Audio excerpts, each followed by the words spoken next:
What is going on, guys? This is Darius from Auto Fair Nissan here, and today we're going to be taking a look at this 2020 Infiniti QX50 LUXE in Hermosa Blue. Let's check it out.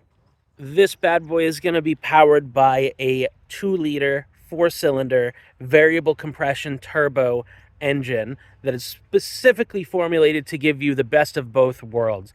An exceptional power when you ask for it, but also extreme fuel economy when you're just cruising around. So this car kind of does a little bit of everything.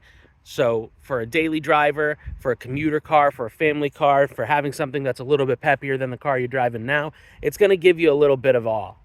Great options. This Infiniti styling is fantastic. Let's pop this open real quick. Tap that button right there to power open that trunk. Going to have great trunk space in here. The QX50 is going to be similar in size to the Nissan Rogue, as they are basically the luxury version of the Rogue. So you get that same great space that you would get in the Rogue. You do get some under-seat storage in here as well. You've got your tools for the car. You've got your owner's manuals back here and some storage. And if you pull on this, you actually get even a little bit more storage back under there. So very nice. Let's drop that down. We'll give a little press of this. Tailgate height is adjustable as well. Pop into the back seat a little bit here. Give you a quick view of that. So nice black leather interior. Got your fold-out armrest for your middle seat there. And then vents and plug-ins for your backseat passengers right in the back side of the console there. Tons of legroom too. Great legroom in this car. So this seat is back. I'm a pretty average height person, so that seat being where it is for the driver gives you tons of room in this back seat. Let's hop to the front, shall we? All right, here we are from the driver's perspective, and you're going to see first on the steering wheel here that you've got all your controls, cruise control on this side, plus your controls for your middle screen here. So if I use the left and right here, we can cycle through some of those settings and controls and menus in here. So that's nice and handy to have at the tip of your fingers. Also, 2020, only 15,000 miles on it, so that's an average of about 5,000 miles a year, which is exceptionally low. So feel free to capitalize on that. I wouldn't blame you. All your controls for your music and stuff are going to be over here, and your phone controls, so that'll all cycle through your stuff on your dual screens, because you do have that 2-screen setup, a top and a bottom screen here. This does have Apple CarPlay and Android Auto too, so that'll display up on here.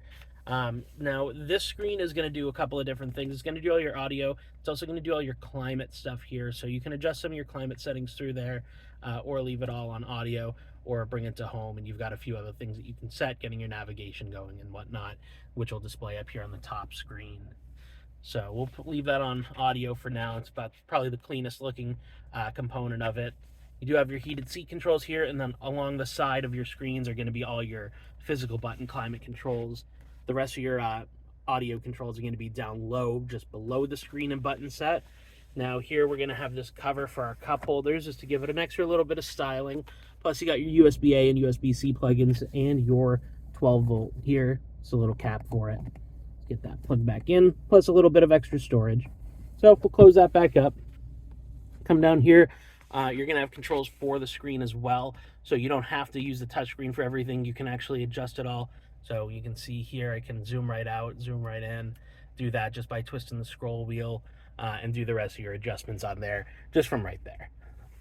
We pop this open here as well.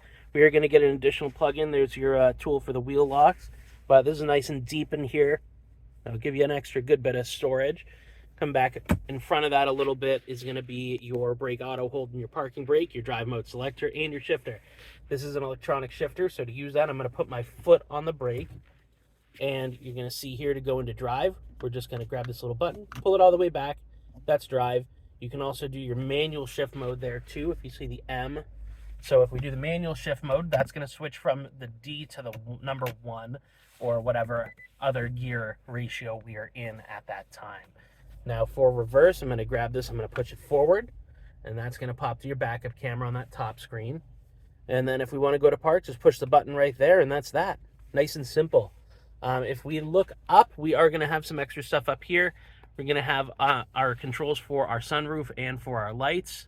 Very nice style lights. I really like the look of those. And the sunglass holder, of course. If you've watched any of my other walk around and review videos on cars, you'll know how much I love sunglass holders being built in up there.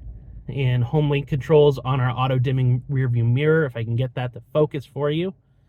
Come on, there we go. 1, 2, and 3 there on the left-hand side for your home link, and then your on and off for the rest of your controls. Now let's give you a nice wide angle there. It is that panoramic style moonroof, so that's really nice. Got a ton of natural light in here from that. And that whole piece opens up, so you get a ton of air coming in. Very nice.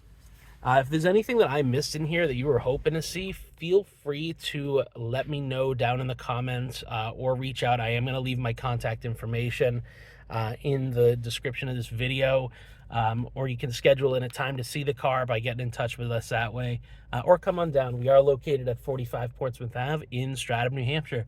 Thanks for watching, guys, and I look forward to seeing you soon.